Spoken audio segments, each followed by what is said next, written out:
Our next speaker is Catherine Mohr, who is VP of Medical Research at Intuitive Surgical. For those who don't know about the company, they make the most popular surgical robot and the most advanced surgical robot in the world called the Da Vinci system. And thousands of these robots are around the world are helping the best surgeons get even better. So Catherine is going to tell us about the convergence of engineering and healthcare and how the progress in engineering technology is going to make us better. Catherine, over to you.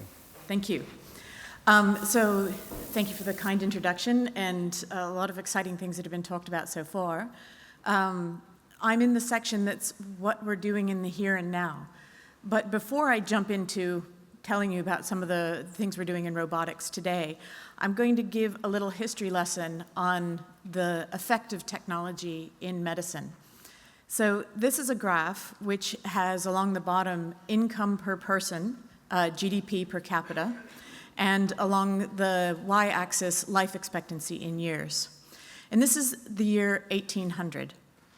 And you can see the Americas are in red dots, the Africa in yellow, Asia in green, and Europe and the UK in blue.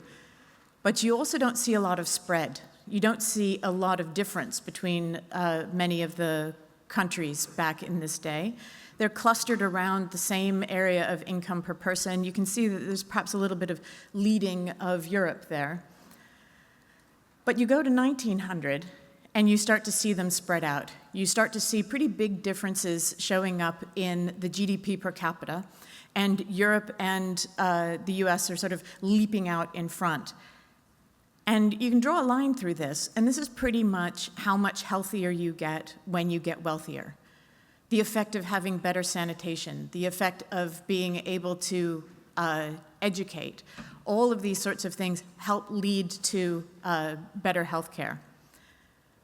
But what you'll notice is this is over 100 years ago, but even then there are almost no countries that are above 50 years average life expectancy.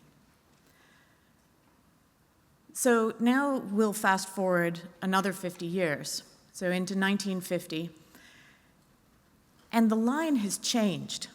There are countries where the life expectancy is moving up, but we're not seeing a material change in the GDP per capita. They're getting healthier without getting wealthier.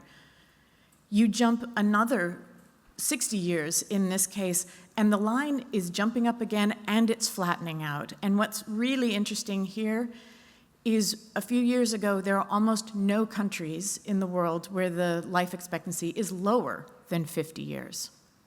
So this is an enormous change in the space of 100 years. And what's going on is it's medical technology. It's medical technology that is allowing these jumps. And as we see it flattening out, we're also starting to see a change in the relationship between the wealth of a country and the health of a country.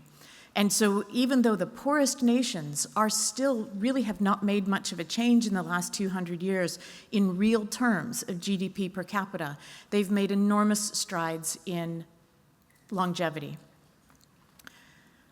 One of the main technologies is vaccines, and you should say it every single time you have an opportunity to drive that home. This is one of the reasons why we are living so long. In addition, we've got antibiotics and other forms of pharmaceuticals. And now, in the 2000s and beyond, we're starting to bring in the kinds of technologies that I work in the form of surgical robotics. These aren't the things that are changing, making those enormous strides in longevity, but these are the things that when we get to the point where we need therapy at the end, we can do it in a minimally invasive way. And so what a surgical robot allows you to do is every motion of the surgeon's hand is duplicated exactly with small surrogate metal hands on the inside of the patient through very small incisions, so that you can repair the heart from the inside of the heart without cracking open the chest. You can just put small incisions in between the ribs and be able to do the surgery on the inside. So today, there's over 500,000 procedures a year being done with surgical robots. And the main areas are in soft tissue surgery, prostatectomy, urology, general surgery, and gynecology.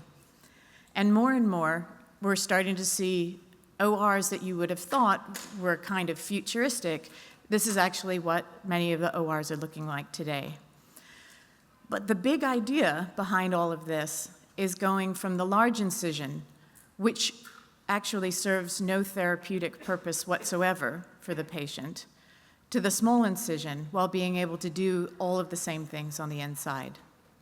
And so the adoption of this technology has been primarily associated with that incision, because the incisions are as morbid, if not more morbid, than the actual morbidity associated with the surgery on the inside.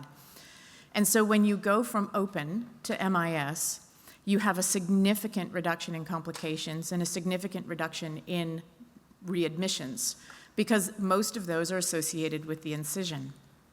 And so what we saw with the introduction of this technology in the case of hysterectomies in mid-2000s, that the procedures were being done predominantly open. Almost 90% of hysterectomy, this is in the US, hysterectomies for cancer were being done with open incisions, despite the availability of laparoscopy for almost 20 years at that point.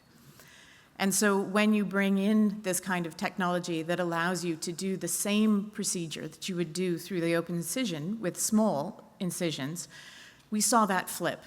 And in the US, more than 70% of women having a cancer hysterectomy are getting it done minimally invasively. And so this is the robotic platform that's here today.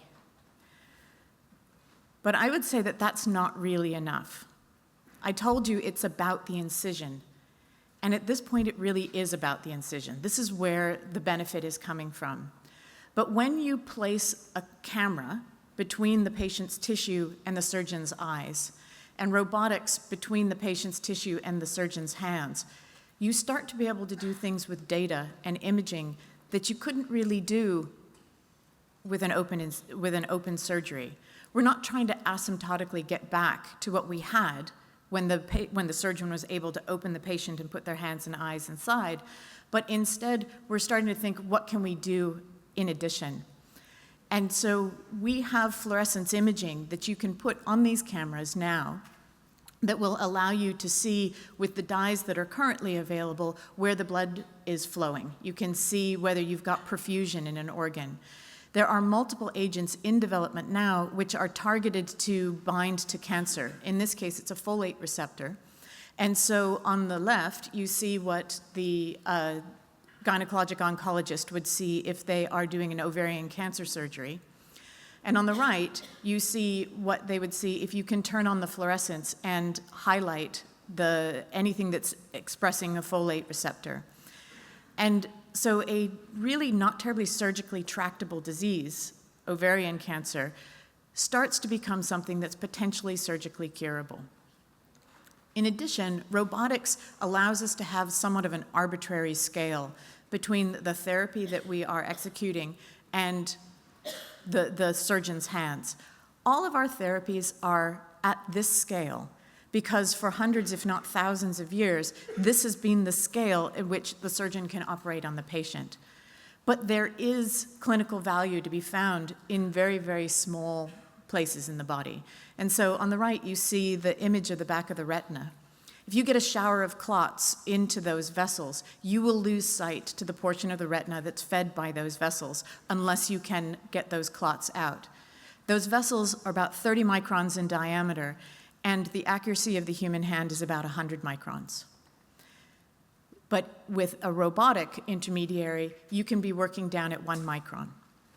And so the idea that we can open up a whole new era of therapies that are at scales that our human hands can't do is the kind of thing that we can do with robotics, even to the point of this is a single cell having a hole drilled in it with a femtosecond laser. If you can identify it with machine vision, which we can if it's glowing, and you can drill a single hole in it, you can now say, bad cell, hit it, good cell, leave it alone, and you start to be able to take small nests of cells and unwind them from a neurovascular bundle. So in addition, we can, the regenerative medicine that Daniel talked about, we can be installing many of these new spare parts. And the data streams that run through the robots allow us to think in terms of, can we learn how people learn? Can we have sort of the co-pilot on the shoulder of the person as they are working their way through a surgery and be able to give them advice along the way? So we have these robotic platforms now. They're in hospitals all over, and they serve as kind of a integration platform for all of the various systems. I think of it as giving surgeons superpowers. Thank you.